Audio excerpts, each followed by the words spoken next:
Bonjour à toutes, bonjour à tous. Je suis très heureux de vous retrouver aujourd'hui pour vous présenter l'oracle magique des sabbats.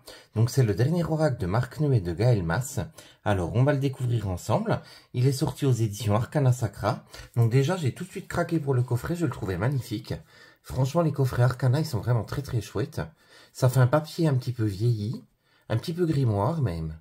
Donc on va le découvrir ensemble. Donc il est illustré tout autour. Plongez au cœur de la magie qui anime la roue de l'année. Cet oracle vous invite à célébrer les 8 sabbats, ces points clés de l'année qui rythment la vie, la mort et la renaissance dans la nature.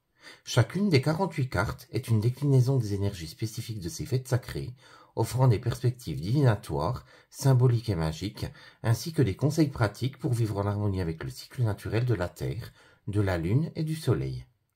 Que vous soyez pratiquant expérimenté ou simplement curieux des voies anciennes, l'oracle magique des sabbats enrichira votre parcours spirituel. Il vous guidera à travers les solstices, les équinoxes et les célébrations agricoles traditionnelles. Avec des tirages spécifiques conçus pour exploiter le potentiel magique et divinatoire de chaque sabbat, ainsi qu'un poster de tirage, cet oracle sera votre compagnon idéal pour cheminer vers la sagesse des anciens et célébrer la beauté du cycle de la vie. Donc le coffret contient 48 cartes, un livret de 208 pages qui est tout en couleur et un poster de tirage. Donc il est au prix de 32 € et il est sorti aux éditions Arcana Sacra comme je vous le disais tout à l'heure du groupe Pictos. Donc on va le découvrir à l'intérieur. Donc c'est une boîte aimantée. Vous avez pareil l'illustration de la roue de l'année, je trouve ça super chouette, qui reprend l'illustration du livre. Vous avez les cartes qui sont juste en dessous du poster. Donc le poster, je vais vous le mettre en gros plan, parce que là, j'ai pas la place pour vous l'étaler, donc je vais vous mettre en gros plan juste ici. Ce que je vous conseillerais de faire, c'est de découper un carton de la taille du poster, ou alors carrément de le coller sur une petite planche en bois que vous faites découper. Comme ça, en fait, il sera toujours impeccable, puis après, vous le glissez soit sous un lit ou sous une armoire. Alors, on va tout d'abord s'intéresser au livre, et on découvrira les cartes juste après. Donc, on va découvrir ça ensemble. Puis vous verrez, il y a une petite surprise au fond de la boîte. Comme à chaque fois, en fait, il y a une petite illustration en dessous. Alors, on débute le sommaire avec un à propos des auteurs. Ensuite, vous avez un avant-propos. Ensuite, vous avez la présentation de l'oracle. Après, vous avez les 8 sabbats et leurs cartes associées. Donc, on commence avec Samhain. Ensuite, vous avez Yule, Imbolc, Ostara. Après, vous avez Beltane, Lita, Lamas, Maybon. Ensuite, vous avez les cartes associées à chaque sabbat qui vous sont détaillées une à une. Ensuite, vous avez des exemples de tirage. Et après, vous avez le mot de la fin et les remerciements. Alors, on va s'intéresser cette fois aux auteurs. L'auteur, c'est Marc Neu. Il arpente le milieu des ésotérismes depuis plus de 30 ans. Il est loin de ces auteurs en vogue qui passent plus de temps sur les réseaux sociaux que dans leur laboratoire ou dans leur oratoire. Lui, il fabrique, il pratique. Il revient toujours aux sources, au savoir des anciens, leur vision du monde. Donc, vous pouvez le retrouver sur marcneu.com. L'illustratrice, c'est Gaël Mas. Elle est graphiste, illustratrice, photographe. C'est une artiste qui puise son inspiration dans l'univers magique, onirique, naturel. Elle mêle son métier à sa passion. Elle vous emmène dans son univers avec un soupçon de magie. Donc vous la retrouvez sur son Instagram qui est Gaël Mas. Donc je vous le mettrai juste en dessous de façon. Alors on va s'intéresser à l'avant-propos. L'origine de la réalisation de cet oracle remonte à un temps où Internet n'existait pas et où le meilleur maître était la nature elle-même. Je n'ai pas eu de grand-mère sorcière, même si elle en avait parfois le caractère. J'ai eu la chance de grandir à la campagne, de passer mes journées dehors, sans écran ni réseaux sociaux. Mon signal pour savoir que je devais rentrer à la maison n'était pas le niveau de batterie d'un téléphone, mais mon prénom que criait ma mère au loin par la fenêtre. La campagne convenait à merveille à mon tempérament solitaire et peut-être un peu asocial. Je m'isolais ainsi dans un arbre, derrière des meules de foin, ou caché loin dans la forêt. Le soir, je m'éclipsais souvent pour retrouver les arbres et découvrir autrement les nuits de pleine lune. Je me donnais rendez-vous avec moi-même dans une clairière pour essayer de voir danser les fées, l'époque s'y prêtait encore. C'est là, seul, au milieu de la nature, que je cherchais à comprendre le monde étrange dans lequel les dieux m'avaient propulsé et pourquoi je n'ai pas encore eu la réponse. La croissance des plantes, leur évolution d'une saison à l'autre, devenait peu à peu ma référence pour comprendre les changements liés au temps. Les différences du jour et de la nuit sautent aux yeux de celui qui observe la nature. Deux mondes se télescopent en un même espace selon la période d'observation. C'est magique. C'est la même magie que j'ai cherché à vous transmettre dans cet oracle. La vision du monde d'un gamin solitaire et très naïf, dont le meilleur ami était un arbre, le siège une simple pierre moussue, elle y plante à ses pieds les ingrédients de potions magiques. J'ai grandi, puis vieilli, mais ma vision du monde n'a pas changé. On passe ensuite à la présentation.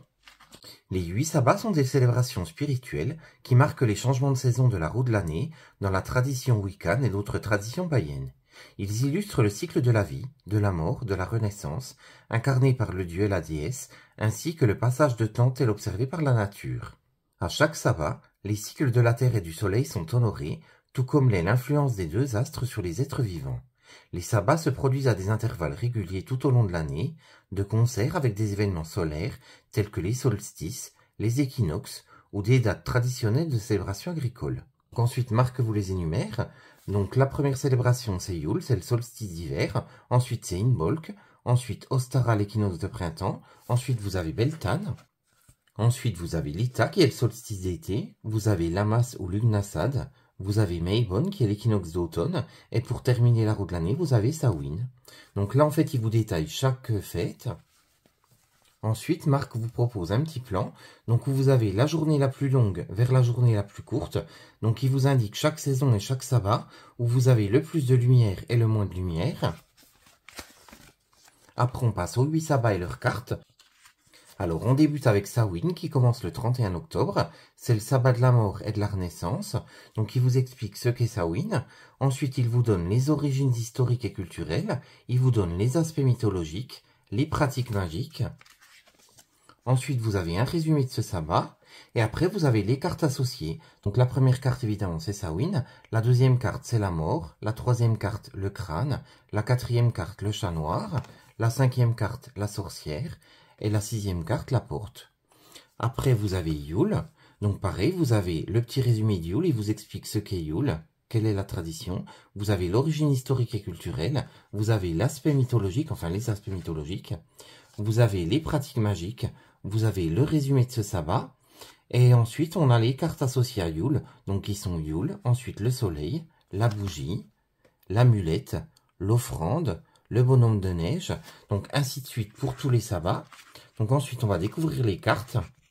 Donc, on débute les cartes avec Samhain. Donc, vous avez le nom de la carte avec son numéro. Vous avez l'illustration. Vous avez la signification générale de la carte. Vous avez les personnages de cette carte. Vous avez le caractère de la carte. La mission du moment par rapport à cette carte. Vous avez les correspondances et actions magiques.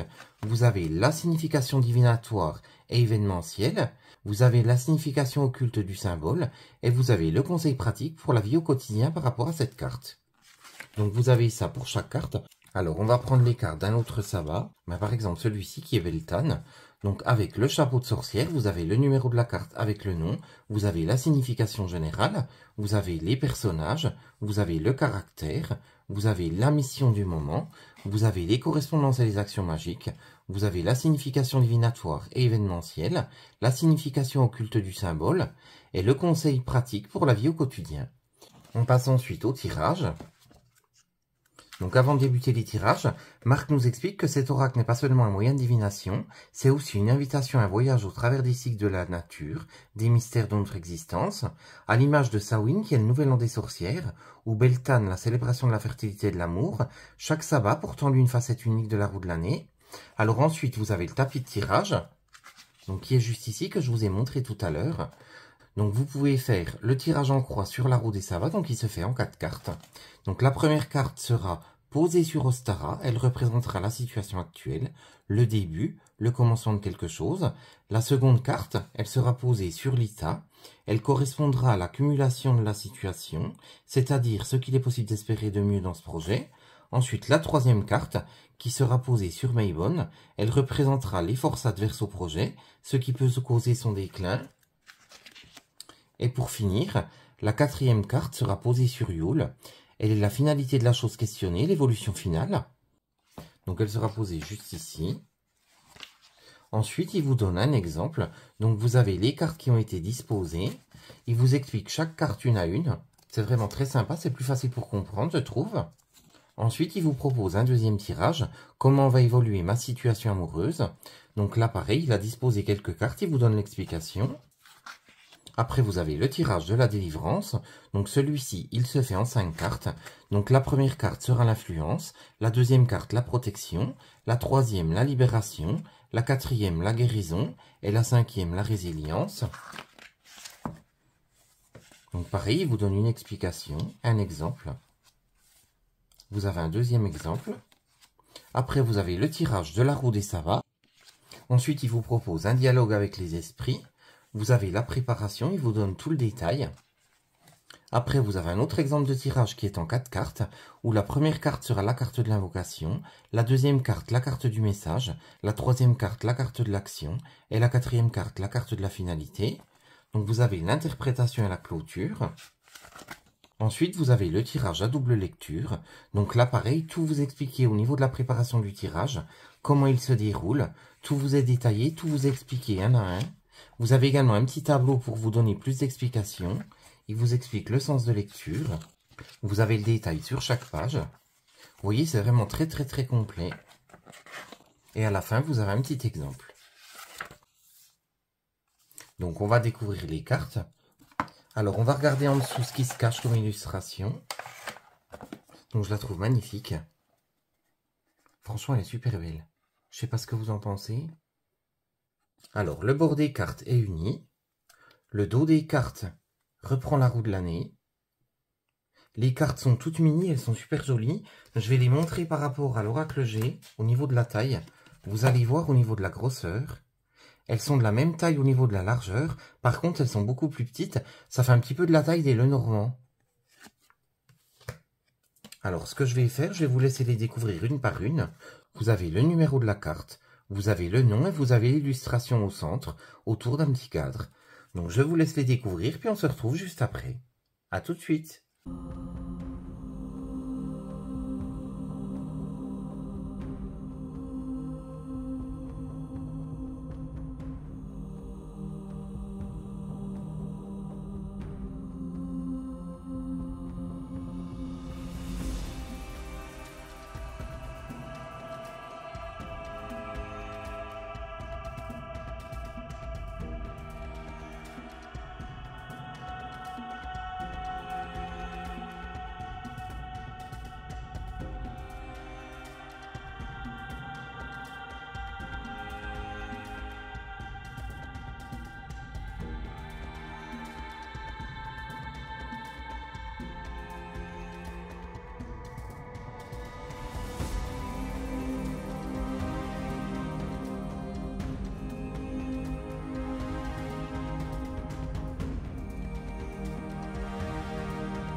Donc vous avez vu, les cartes sont vraiment magnifiques. Bon, je les trouve superbes. Donc je vais les battre et on va faire un petit tirage pour découvrir l'oracle.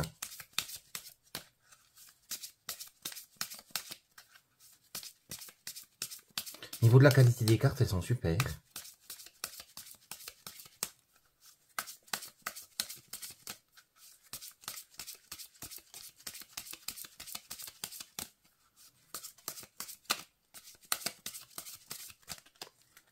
Alors, on va prendre celle-ci. Donc, c'est la carte du feu de joie. Donc, on va découvrir tout de suite. Donc, c'est une carte qui fait partie du sabbat de Imbolc. On va débuter par la situation générale. Le feu de joie est un symbole d'illumination, de purification et de communion sociale. Il représente le pouvoir du feu qui consomme, mais aussi éclaire et réchauffe. Les feux de joie sont souvent le centre de rassemblements sociaux. Ils sont des lieux de partage, de célébration et de renouveau. Ensuite, on passe aux personnages. Les personnages associés à la carte du feu de joie ont une passion ardente, sont inspirantes et charismatiques. Elles peuvent guider et éclairer les autres. Ce sont, par exemple, des enseignants ou des leaders, ou des artistes qui illuminent le monde avec leurs œuvres. Ensuite, on passe au caractère. Le feu de joie est chaleureux, passionné et lumineux. Il représente une personnalité à la fois sociale et fédératrice, capable d'inspirer les autres par son énergie et sa passion. Cette carte symbolise également la capacité à brûler les vieilles habitudes ou situations pour repartir comme si de rien n'était. Ensuite, on passe à la mission du moment. La mission du moment pour le feu de joie, c'est l'expansion. Il répand la lumière et inspire. Il s'agit de faire preuve de passion et de détermination, de partager cette énergie avec les autres pour les éclairer et les inspirer. Ensuite, on passe aux correspondances et actions magiques. Le feu de joie est souvent utilisé dans les rituels et les cérémonies pour purifier ou souder les liens d'une communauté. Au centre des célébrations et des rassemblements, il peut brûler symboliquement les vieux schémas et ainsi faire place à la nouveauté. Après, on passe à la signification divinatoire et événementielle. La carte du feu de joie dans une lecture divinatoire peut marquer une période d'illumination ou de célébration sociale. Elle indique un rassemblement ou des retrouvailles. Elle peut aussi suggérer qu'il est temps d'embrasser sa passion et de brûler les vieilles habitudes ou situations pour faire place à une nouvelle croissance. Ensuite, on passe à la situation occulte du symbole. Dans l'occultisme, le feu de joie est un symbole de transformation et de renouveau. Il est souvent associé au pouvoir purificateur et transformateur du feu, ainsi qu'à sa capacité à éclairer et à réchauffer. Il est le symbole terrestre, perceptible, du feu céleste. Ensuite, on passe aux conseils pratiques pour la vie quotidienne. Pour intégrer l'énergie du feu de joie dans votre vie quotidienne, embrassez votre passion et partagez-la avec les autres. Soyez ouverts et utilisez cette énergie pour illuminer votre chemin comme celui des autres. Alors, je ne sais pas ce que vous avez pensé de cet oracle. Pour ma part, je pense que c'est une véritable pépite. On apprend énormément sur les sabbats, on apprend énormément de choses sur la mythologie, sur les pratiques magiques. Franchement, je trouve qu'il est extrêmement intéressant. Je remercie du fond du cœur Florence et les éditions Arcana Sacra qui me l'ont fait parvenir pour le découvrir avec vous. N'hésitez pas à me dire en commentaire ce que vous en avez pensé, comme ça on partagera tous ensemble comme on le fait d'habitude. En attendant, je vous fais de gros bisous et on se retrouve très vite pour une prochaine vidéo. À très bientôt, gros bisous!